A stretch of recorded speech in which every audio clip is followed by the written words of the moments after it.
Greetings to all of you who gathered here today in this Advent Sunday. As a follower of Jesus Christ, grace and mercy and peace to you from the God the Father and our Lord and Savior, Jesus Christ. You may be seated. You know, I have also a copy of my sermon. You can ask Asher and to give it to you, then you can follow along.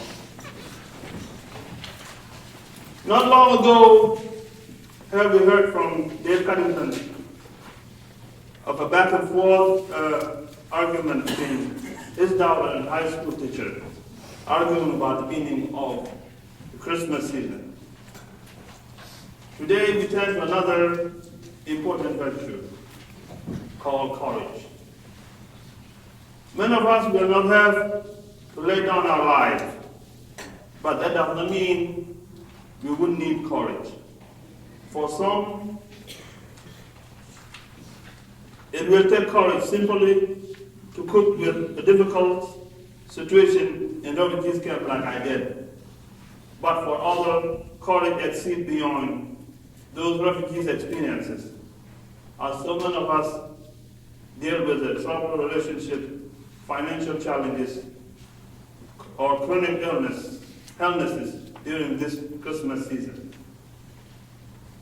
It is true that God does not always remove the source of our fears or difficulties, but He does walk with us and will grant the courage we need to keep going.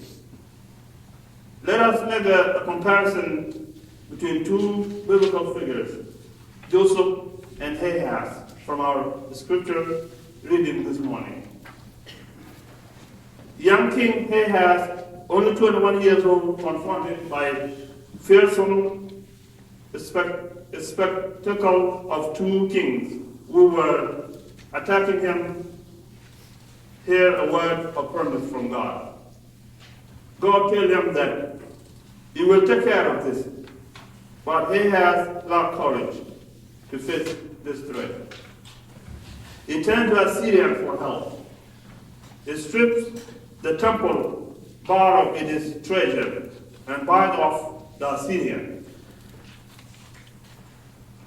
As a result, the results are apocalyptic of sorts. In the northern tribes, 10 tribes of Israel are destroyed. Within a few years, Sennacherib will also surround the city of Jerusalem, and only to be kept outside by the guardian angel of death, striking down hundreds of thousands of them. However, Joseph, the earthly father of Jesus, exemplified the courage it takes to deal with a difficult situation and make tough decisions. Unfortunately, we often let Joseph fall into the background of our traditional manger scene. We typically emphasize, with a good reason, the Virgin Mary. With wonder, we consider the awestruck fear of pasturing shepherds as the night sky exploded with the glory and light. Most of all, we gaze into the face of Jesus lying in the manger. Now, the birth of Jesus, the Messiah, took place in this way. When his mother Mary had been engaged to Joseph, but before they lived together, she was born to be with a child from the Holy Spirit. Her husband Joseph, being a righteous man and unwilling to expose her to public disgrace, planned to dismiss her quietly. It is easy to overlook Joseph, a simple man with extraordinary courage. But in him, we see this bewildered carpenter, the three remarkable components of courage. One, courage is tested and developed during crisis. Put yourself in Joseph's place for a moment. He and Mary were not yet fully married, and suddenly she announced a surprise pregnancy.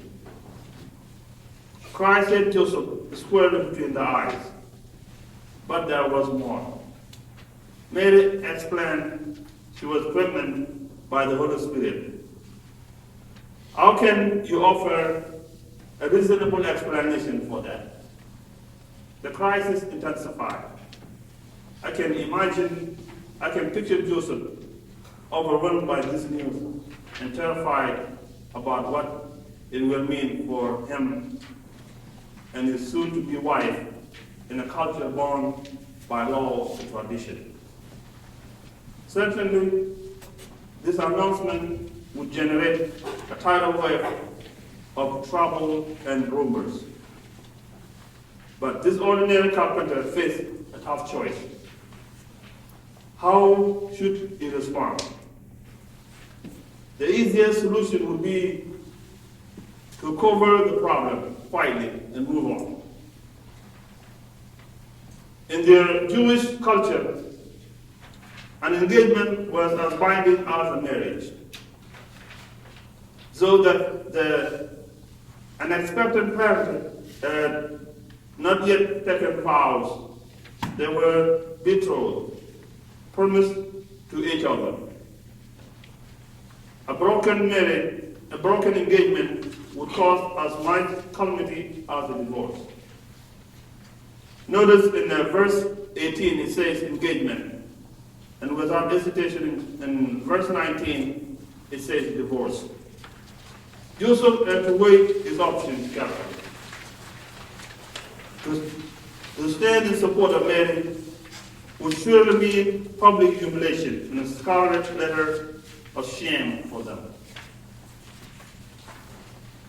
both. To ignore her admission would be to cast a scarlet letter of disgrace on his beloved soon-to-be wife. Joseph, torn by the tension of two harsh realities, but being a righteous man who truly wanted to do the right thing, he resolved to divorce her quietly. If he could somehow manage to slip this under the rug, it would mean the best for Mary's dignity.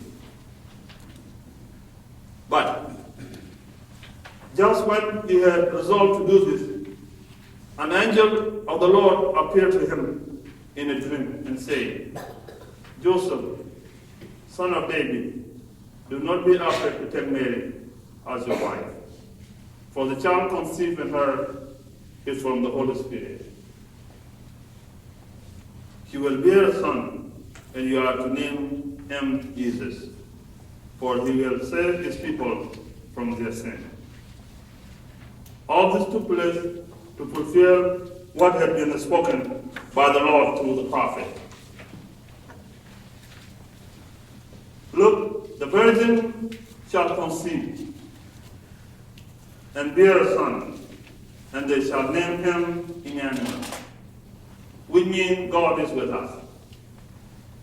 And by the Holy Spirit, an angel of the Lord told Joseph, the baby in Mary's womb did not come from natural conception, but had been placed there by the supernatural work of the third person of the Trinity, the Holy Spirit.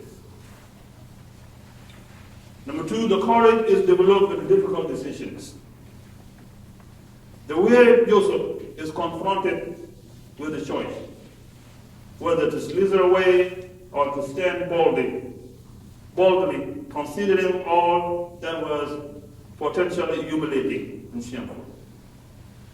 Joseph made his decision. And when he fell asleep one night, after considering all these things, his plan was mapped out securely on today's things to do list. He would divorce Mary quietly, and then everything would be okay. Joseph, his eyes closed in his sleep, and then everything changed. In a dream, an angel visited Joseph and spoke courage to his soul. You know, God is trying to come with instruction to his people, is when they are at loss. Divine comfort must delight the soul when under the pressure, perplexed thought. Joseph suddenly faced with another challenge here. He has to make a decision. He could ask questions like, what should we do about the dream? Did it really happen? Was he crazy to think an angel gave him those specific instructions? You know, as people, we often make decisions either as a group or individually.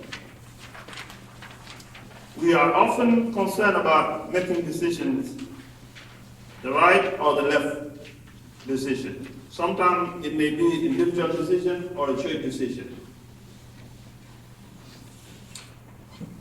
As a church, we make decisions or we ask ourselves, should we give more money to support Anchorage School, or should we give more financial support to our mission trip to rural Alaska or even to Africa? We sometimes ask questions, the individual question, should I buy this house here in this neighborhood, or should I go and buy a house in that neighborhood? Or where should we travel this winter? Or during our voters meeting in the last 3 weeks, we asked questions like, should we go ahead with a pastoral call and a DCE call? Decisions are part of our daily life, and they can easily get the best of us, especially when our greatest concern is whether we should go right or left. God's concern is usually about right. God's concern is usually about right or wrong in our life, not just left or right.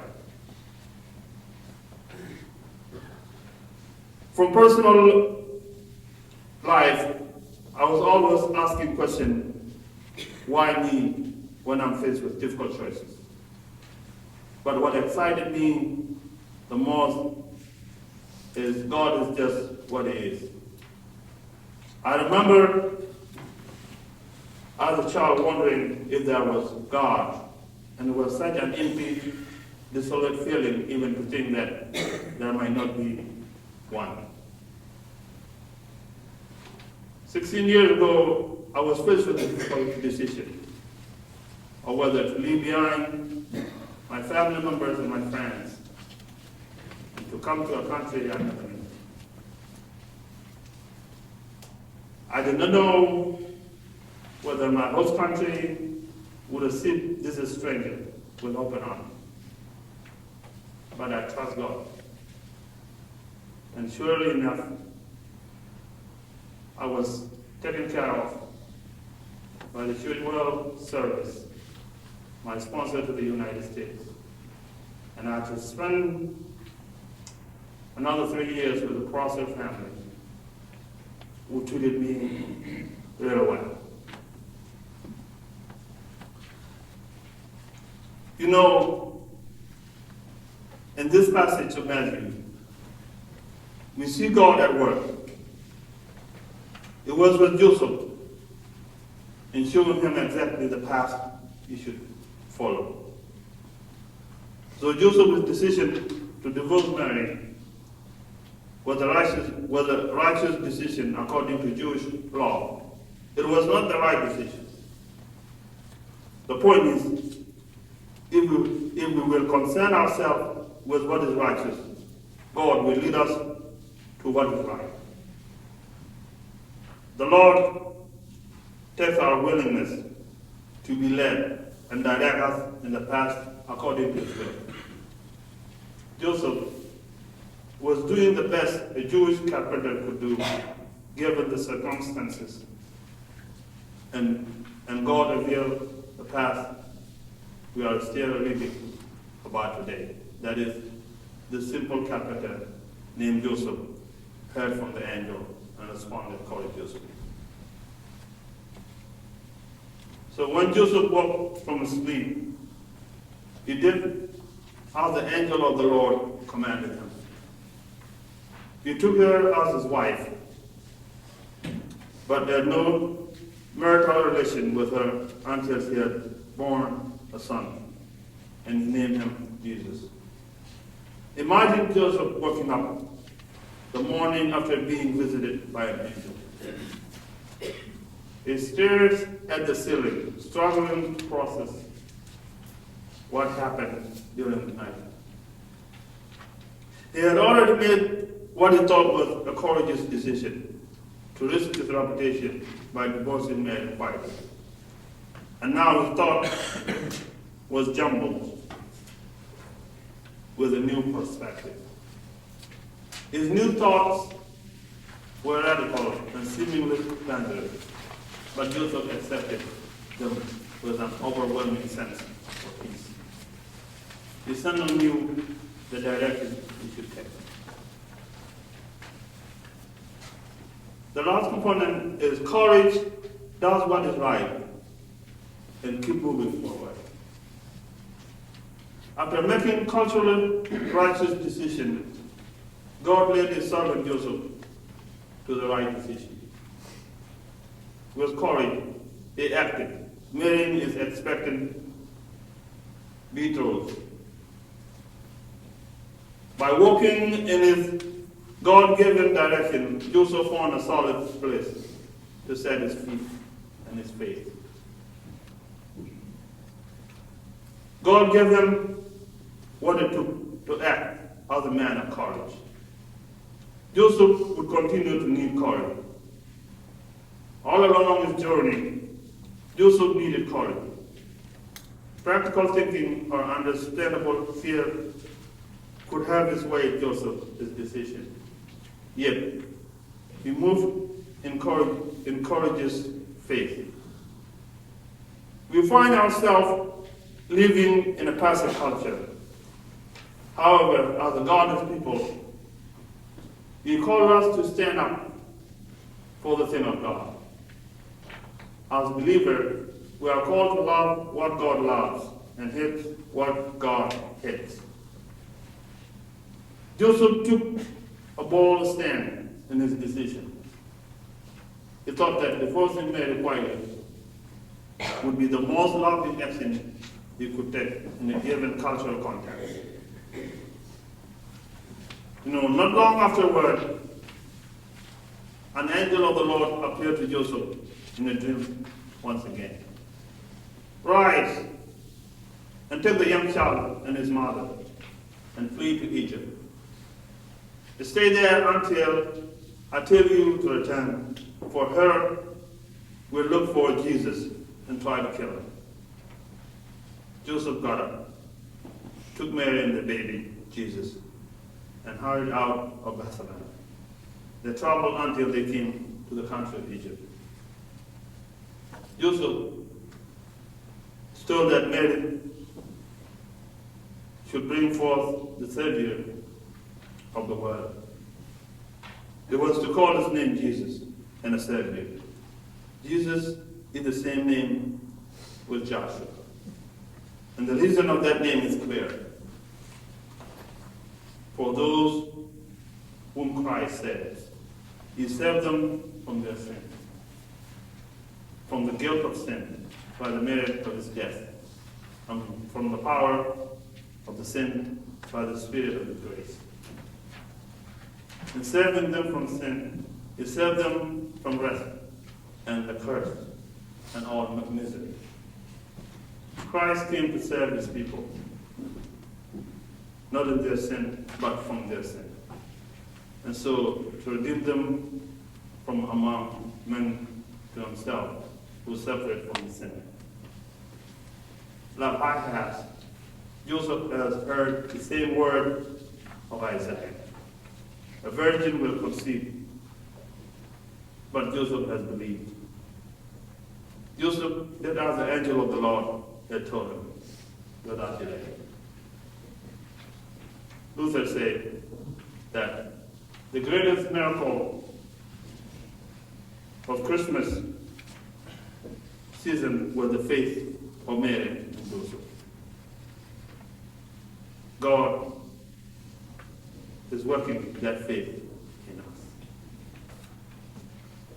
Paul, in his letter to the Romans, begins with an interesting personal job description.